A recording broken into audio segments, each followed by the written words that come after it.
20 KG পরিমাণ সীসা উদ্ধার করা হয়েছে।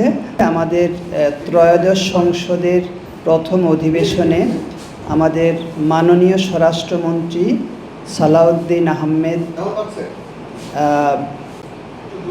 কমিটমেন্ট করেছেন যে মাদক বিরোধী একটা সমন্বিত অভিযান পরিচালনা করা হবে। সেই অভিযানের ধারাবাহিকতায় আমরা কাজ করে যাচ্ছি। মাদকদ্রব্য নিয়ন্ত্রণ অধিদপ্তর সহ Bangladesh police, BGB, RAB, coast guard, অন্যান্য সকল বাহিনীর সমন্বিতভাবে এই অভিযানগুলো পরিচালিত হচ্ছে। তো আমাদের গতকালকে যে অভিযানটা ছিল এটা হচ্ছে কড়াইল বস্তিতে এটা অভিযান পরিচালনা করা হয়েছে। এটা টিএনটি বস্তি, এখন বিটিসিএল বস্তি নামেও এটা পরিচিত।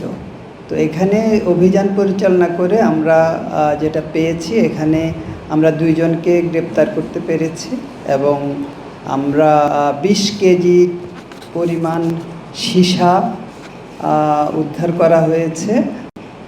34টি হুক্কা, অর্থাৎ যেটা দিয়ে এই সীসাটা ব্যবহার করে, এবং 74টি এটা কলকি পাওয়া গেছে। বসুন্ধরা টিস্যু, অশুদ্ধতার বিরুদ্ধে এক বিন্দুও ছাড় নয়। এবং 4 কেজি পরিমাণ কয়লা, যেটার উপকরণ হিসেবে ব্যবহার হয়, এবং সেলফোন পাওয়া গেছে।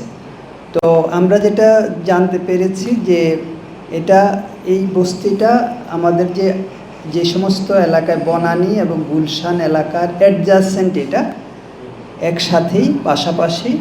তো আমরা গত 1 মাস বা এর আগে থেকেই মোটামুটি অভিযান পরিচালনা করছিলাম সীসা বারগুলোর বিরুদ্ধে, অবৈধভাবে যারা কাজ করছে, মাদকের সাথে জড়িত, অভিযান পরিচালনা করছি। এরা যেটা করছে এখন, যে আমরা যখনই অভিযান করি তারা কোনো না কোনোভাবে তারা আঁচ করতে পারে এবং তারা সেখান থেকে এটা অফ করে দিয়ে, তারা বন্ধ করে দিয়ে চলে যাচ্ছে। কিন্তু যখনই আমরা হয়তো দেখা যাচ্ছে যে আমাদের লোকজন নাই আশপাশে কোনোভাবে, তখন তারা ওই সুযোগটা ব্যবহার করে এবং পার্শ্ববর্তী এই সমস্ত বস্তি এলাকায় নিয়ে এগুলি স্টোরেজ করে রাখে। সেখান থেকে নিয়ে এসে তাদের যারা কাস্টমার তাদেরকে তারা এগুলো সরবরাহ করে। তো এখন ইদানিং এই ট্রেন্ডটা চলছে, আমাদের কাছে এই ধরনের গোপন সংবাদ ছিল, তারই ভিত্তিতে আমরা সেখানে অভিযান পরিচালনা করি এবং এই অভিযানের ফলশ্রুতিতে আমরা 2 জনকে গ্রেপ্তার করতে সক্ষম হই এবং এক্সোটিক লাউঞ্জ যে কিছু কাগজপত্র আমরা সেখানে পাই।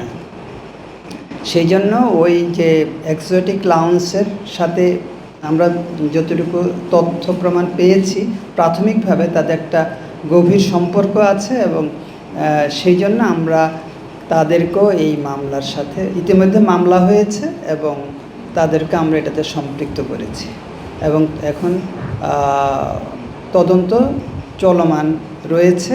একই সাথে গতকালকে আমাদের আরেকটা অভিযান ছিল, এটা গাজীপুরগামী একটা বাসে অভিযান তল্লাশি করে সেখানে প্রায় 18 কেজি গাঁজা উদ্ধার করা হয় এবং 4 জনকে অ্যারেস্ট করা হয়।